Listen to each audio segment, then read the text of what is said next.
Welcome to Luca and Miguel. Enjoy the video. You're starting now. Open Instagram and choose the chat or story where you'll play Emoji Pong. Pick 2 clear emojis, one for you, one as the ball, so visibility is instant. Once done, enable screen recording or camera. This preserves rounds and reactions. Make sure notifications are muted to avoid interruptions. Now tap to start the first exchange. Send your emoji with a brief caption or timer cue. This kickstarts the back-and-forth rhythm and explains who serves first and why. You control tempo by how quickly you tap and send. Faster taps make rapid volleys, slower taps create deliberate returns. Once you establish a rhythm, use short captions, numbers, arrows, or miss to track turns and informal scoring. Make sure to align emojis in sequence so the chat visually reads like a volley. That makes it easier for both players to predict ball position.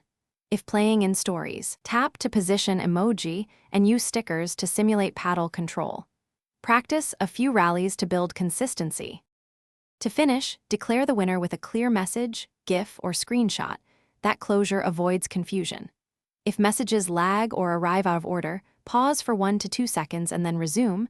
Resend the last emoji if necessary so both players sync. Make sure to save or screenshot the final rally for proof or replay value. Finally, reflect on timing adjustments.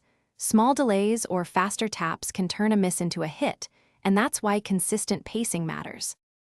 Thanks for watching and please subscribe. It's the best investment you'll ever make.